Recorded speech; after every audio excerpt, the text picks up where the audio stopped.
નમસ્કાર મિત્રો, મારું નામ રાજીવ છે। હું ગુજરાતના એક મોટા શહેરમાં એક સારી કંપનીમાં નોકરી કરું છું। મારા ઉંમર 32 વર્ષ છે। મારી પત્ની સીમા 30 વર્ષની છે। એ હાઉસવાઇફ છે। અમારી એક સંતાન પણ છે, એની ઉંમર 1 વર્ષ છે। ગર્ભાવસ્થા દરમિયાન મારી પત્નીને ઘરકામમાં સરળતા રહે એ માટે અમે એક કામવાળી છોકરી રાખી હતી। આપ એને મહિલા પણ કહી શકો। આજની મારી આ વાર્તા એની સાથે થઈ ગયેલા સંબંધોની છે, જે આપની સામે રજૂ કરી રહ્યો છું। મારી પત્ની ગર્ભવતી હતી, એટલે અમે એક કામવાળી રાખી હતી, જે દિવસનો મોટા ભાગનો સમય અમારા ઘરે મારી પત્ની સાથે રહેતી અને એની સંભાળ પણ રાખતી। હવે એના વિશે જણાવું તો એનું નામ રમા હતું। આશરે 28 વર્ષ ઉંમર હતી એની। રમા અમારી સોસાયટીની બાજુમાં આવેલી ચાલીમાં રહેતી હતી। એનો પતિ ટ્રાન્સપોર્ટમાં નોકરી કરતો હતો। મહિને એકાદ વાર ઘરે આવતો। એના ઘરે એના સાસુ સસરા પણ રહેતા હતા। રમાના લગ્ન તો 22 વર્ષની ઉંમરે જ થઈ ગયા હતા, પણ ખબર નહીં હજુ સુધી તેમને કોઈ સંતાન ન હતું। રમા દેખાવમાં થોડી શ્યામ હતી, પણ ધ્યાન જોવે તો કોઈ પણ એના પર મોહી જાય એવી હતી। એટલા માટે તો એ અમુક નક્કી કરેલા ઘરે જ કામ કરવા જતી હતી। એના ચાલ ચલન પણ ખૂબ સારા હતા અને સ્વભાવ પણ। મારી પત્ની ડિલિવરી પછી 2 મહિના પછી તરત જ મારી સાથે રહેવા પાછી આવી રહી હતી, એટલે એને રમાની મદદની વધારે જ જરૂર પડતી।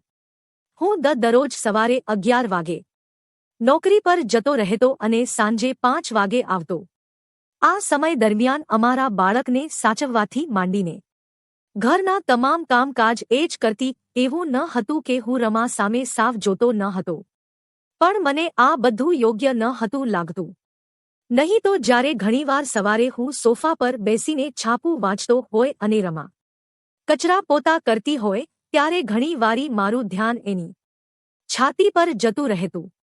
મને એમ કે ક્યાંક એની સાડીમાંથી એના બોબ્સ જોવા મળી જાય। ઘણી વાર રમા પણ આવું નોટિસ કરતી, પણ બધું ચાલે જતું। એક વાર તો રમા કચરો વાળવા અમારા બેડરૂમમાં આવી। એ વખતે જ હું બાથરૂમમાં માંથી નાહીને માત્ર જાંઘીઓ પહેરીને બહાર આવ્યો। એણે પહેલા તો મને જોયો, પછી મારા કટિંગ જાંઘિયા સામે જોયું અને જોતી જ રહી ગઈ। પછી મેં જ્યારે ખોખારો ખાધો ત્યારે એ પાછી વળેલી આવી તો ઘણી બધી ઘટનાઓ બની જતી અને બધું એક નવી યાદ સાથે ચાલ્યા રાખતું। થોડા દિવસ પહેલા મારી સાસરીમાં એક નાનકડો પ્રસંગ હતો। એના માટે સીમા ત્યાં જવું પડે તેમ હતું। બહુ નજીકના સંબંધી ન હતા, એટલે મારા સસરાએ માત્ર સીમા આવશે તો ચાલશે એમ કહીને જ આમંત્રણ આપેલું। સામાન્ય રીતે તો જ્યારે સીમા ઘરે ન હોય ત્યારે રમાને કામ પર ન બોલાવતો, પણ આ વખતે સીમાએ મને અમે રમાને કહી દીધેલું કે એની ગેરહાજરીમાં પણ રમા ઘરે કામ કરવા આવશે અને ઘરની બીજી વધારાની સફાઈ પણ કરી દેશે। મેં સીમાની વાતમાં હામી ભરી દીધી। રમા માટે તો એ હુકમ હતો, એટલે એણે પણ હા કહી દીધું સીમાને લેવા માટે। શુક્રવારે સાંજે એના ભાઈ આવ્યા હતા, એટલે એ એમની સાથે રહી। શનિવારે મારે કામ પર મોડા જવાનું હોવાથી થોડોક મોડો ઉઠ્યો હતો। સવારે ઉઠીને ચાનાસ્તો કરીને છાપું વાંચી રહ્યો હતો, એટલામાં રમા ઘરે આવી અને ઘરનું કામકાજ કરવા લાગી। મેં આજે નોટિસ કર્યું કે એણે થોડું ઢીલું બ્લાઉઝ પહેર્યું હતું અને જ્યારે એ કચરો વાળી રહી હતી ત્યારે એના લગભગ 34 ઇંચના બોબ્સ ઝૂલતા હોય એવું લાગતું હતું।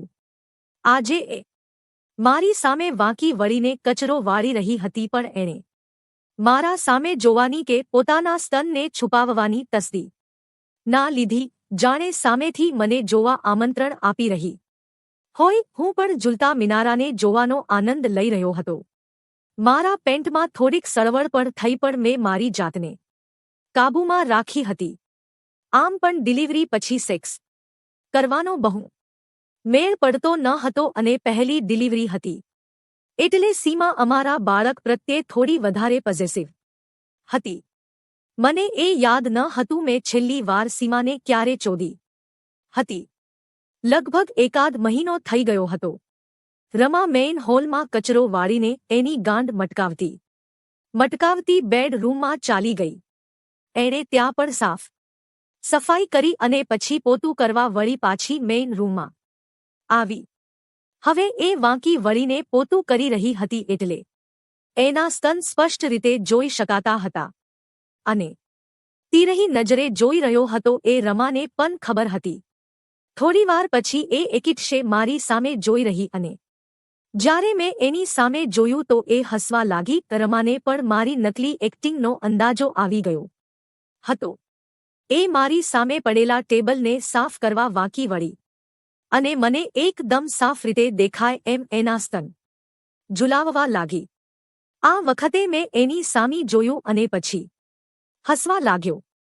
એ હસી અને બેડરૂમમાં પોતું કરવા માટે ચાલી ગઈ. બેડરૂમમાં સાફ સફાઈ કર્યા પછી એ બહારથી મોટું ટેબલ લઈ આવી અને મેઇન હોલમાં ખૂણામાં છત પર જે કરોળિયાના જાળા હતા એ સાફ કરવા લાગી. ટેબલ થોડું ડગમગતું હતું એટલે એને મારી સામે જોઈને મને ટેબલ પકડી રાખવા માટે વિનંતી કરી. મેં થોડી વાર વિચાર કર્યો અને પછી ઊભો થઈ ગયો. મેં ટેબલ પકડી રાખ્યું અને એ ટેબલ પર લાંબી થઈને બધી બાજુ જાળા સાફ કરવા લાગી. થોડી વાર પછી એ મારી તરફ પીઠ કરીને સફાઈ કરી રહી હતી. મને એની ગોળ ગાંડ સ્પષ્ટ રીતે દેખાઈ રહી હતી અને એની સાડી ઉપરથી એની ચડ્ડીની પટ્ટીઓ પણ દેખાતી હતી. 2-3 વખત તો એના સાથળ પણ મારા મોઢા સાથે અડી ગયા. હવે હું પણ મૂડમાં આવી રહ્યો હતો. મારા પેન્ટમાં સળવળ વધી ગઈ હતી અને ત્યાં ઉભાર ચોખ્ખો દેખાતો હતો. અચાનક જ સફાઈ કરતા રમાએ નાનકડી ચીસ પાડી અને મારી તરફ ફરવા ગઈ. ત્યાં તો એ પડવા જેવી થઈ ગઈ. મેં પણ ફટાફટ એની કમર પકડી લીધી અને એને પડતા બચાવી લીધી. હવે સીન એવો હતો કે મેં રમાને કમરેથી પકડેલી હતી અને એના સ્તન મારા કપાળને અડી રહ્યા હતા અને અમે બંને એકબીજાની આંખોમાં આંખો નાખીને જોઈ રહ્યા હતા. કોઈ રોમેન્ટિક મૂવીનું શૂટિંગ ચાલતું હોય એમ. રમાની નજરમાં થોડો અપરાધભાવ અને થોડી નિર્દોષતા દેખાઈ આવતી હતી. એ મને તરત જ સોરી સાહેબ સોરી કહેવા લાગી. પણ મેં આ વખતે મારી હિંમત વધારીને એને એ જ રીતે ઉપાડીને બેડરૂમ તરફ ચાલવા લાગ્યો. રમાને પણ ઘણું બધું બોલવું હતું પણ એ કંઈ બોલી ના શકી. બેડરૂમમાં જઈને મેં એને બેડ પર નાખી અને મારું ટી-શર્ટ નીકાળી દીધું. એની સામે મારા કાળા અને સફેદ વાળથી ભરેલી છાતી હતી અને 6 ફૂટનો હું હતો. એની હાઇટ માંડ 4.5 ફૂટ હતી. એ બેડ પર ઓશિકા પર માથું રાખીની સીધી પડી જે થાય એ જોવાની તૈયારીમાં હતી. હું એના બંને કાન પર મારા હાથ રાખીને એની આંખોમાં આંખો નાખીને જોવા લાગ્યો. એ પણ મને જોઈ રહી હતી. ધીમે ધીમે હું મારું મોઢું એની તરફ આગળ વધારવા લાગ્યો અને એની આંખો બંધ થઈ ગઈ. મેં એની આંખો પર અને ગાલ પર એક પ્રેમભર્યું ચુંબન કર્યું અને પછી એના ગુલાબી હોઠ પર મારા હોઠ મૂકી દીધા. પહેલા તો રમાએ સપોર્ટ ના કર્યો પણ જ્યારે મેં મારા 2 હોઠ વચ્ચે એનો હોઠ દબાવીને ચૂસવાનું ચાલુ કર્યું એટલે એણે પણ પોતાની જાતને મારા હવાલે કરી દીધી. ના જાણે કેટલા દિવસથી તરસી હતી એ. રમાએ એના બંને હાથ મારા માથાના વાળમાં સરકાવવાનું શરૂ કરી દીધું. મને પણ સારું લાગવા લાગ્યું. હવે અમે બંને એકબીજાના મોઢામાં વારાફરતી એકબીજાની જીભ ચૂસીને અને હોઠ ચૂસીને ચુંબન કરવા લાગ્યા. અમારા મોંમાંથી આ હા એવા અવાજ નીકળી રહ્યા હતા. મેં પણ મારા હાથ રમાના ગળા અને કાન પર ફેરવવાના ચાલુ કરી દીધા. અમે 10 મિનિટ સુધી એકબીજાના જીભ હોઠ ચાટતા રહ્યા અને ગળા અને કાન પર બટકા ભરતા રહ્યા. પછી મેં રમાની આંખોમાં મારી આંખો પરોવી અને એના ડાબી બાજુના સ્તનને દબાવી દીધું. આ ધીમે કરો સાહેબ, રમા બોલી. મેં એટલામાં એના બીજા સ્તને ને પણ દબાવી દીધું અને અમે એકબીજા સામે જોઈને હસી પડ્યા. મેં રમાના બ્લાઉઝમાં હાથ નાખ્યો અને એના સ્તનને મસળવા લાગ્યો. આજે રમાએ જાણી જોઈને બ્રા પહેરી ન હતી. રમા ફરીથી મારી સામે જોઈને આ એવી સિસકારી લેવા લાગી. એણે જાતે જ એના બ્લાઉઝના આગળના હૂક ખોલી દીધા અને મારી સામે એના બંને કબૂતર આઝાદ થઈ ગયા. હું એની આખી છાતી પર હાથ ફેરવતા ફેરવતા એને પંપાડવા લાગ્યો. હું થોડોક નીચે ઝૂક્યો અને મારી જીભ એના સ્તની કાળી દીંડડી પર મૂકી દીધી. એની એક માદકતા ભરી નીકળી અને એણે ફરીથી એના હાથ મારા વાળમાં ભરાવી દીધા. મેં નાનકડી પપ્પી કરી અને પછી હોઠ વચ્ચે દબાવીને એની ગુલાબી ડીંટડીને ચૂસવા લાગ્યો. હું એના બાકીના સ્તનને પણ ચૂસી અને ચાટી રહ્યો હતો. રમા એના બંને પગ આગળ પાછળ કરીને એની ઉત્તેજતા જાહેર કરી રહી હતી. ફરીથી 5 મિનિટ સુધી એના બંને સ્તન સાથે રમ્યા પછી બેઠો થયો. રમાએ મારા બાવડા પકડીને મને બેડનો ટેકો લઈને બેસવા કહ્યું. હું મારા 2 પગ પહોળા કરીને બેસી ગયો. મારા પેન્ટ પરથી મારા ઊભા થયેલા લોડાનો આકાર સ્પષ્ટ દેખાઈ આવતો હતો. આમ તો રમા શ્યામ હતી પણ એનું અંદરનું શરીર એક દમયમકવાળું હતું. એના ગળાથી એના ગોઠણ સુધીએ સ્કિન કલરની ચમકતી અપ્સરા જેવી હતી. રમા મારા 2 પગ વચ્ચે બેસીને મારી છાતી પર હાથ ફેરવવા લાગી અને મારા પેન્ટ પરથી મારા લોડાને પંપાળવા લાગી. હવે તો મારાથી પણ રહેવાતું ન હતું. મેં થોડા ઊંચા થઈને મારું પેન્ટ થોડું નીચે સરકાવ્યું અને રમાએ એ ખેંચીને નીકાળી દીધું. એ મારા જાંઘિયા સામે જોઈને બોલી કે સાહેબ, આ તો ઓલા દિવસવાળો જ જાંઘિયો છે ને? મેં હા કહ્યું અને અમે બંને હસી પડ્યા. એણે મારા જાંઘિયા પર હાથ રાખ્યો અને પ્રેમથી ફેરવવા લાગી. કોઈ નાનું બાળક જેમ ઉત્સુકતાથી નવા રમકડા સાથે રમી રહ્યું એમ એ મારો જાંઘિયો જોઈ રહી હતી. મેં થોડાક ઊંચા થઈને મારો જાંઘિયો પણ નીચે સરકાવી દીધો. હવે એની નજર સામે મારો 7.5 ઇંચનો લોડો ફૂંફાડા મારી રહ્યો હતો. રમાએ તરત એને હાથમાં પકડી લીધો અને પ્રેમથી હલાવવા લાગી. મને તો જાણે સ્વર્ગનો આનંદ મળી રહ્યો હતો. 2 થી 3 મિનિટ સુધી હલાવ્યા પછી મેં એને ચૂસવા માટે કહ્યું.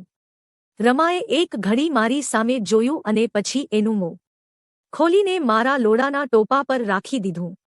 એ એની જીભ ટોપા ઉપર અને એની આજુબાજુ ફેરવી રહી હતી. મારી નીકળી ગઈ. રોમાએ થોડો મોંમાં લીધો અને એનું મોઢું ઉપર નીચે કરીને મને મુખ મૈથુનની મજા આપવા લાગી. આટલી સરસ રીતે તો કોઈ દિવસ સીમા પણ મને બ્લો જોબ આપતી ન હતી. હું પણ રોમા ચૂસ મજા આવે છે રોમા કરતો એના મોંને મારા લોડા પર દબાવવા લાગ્યો.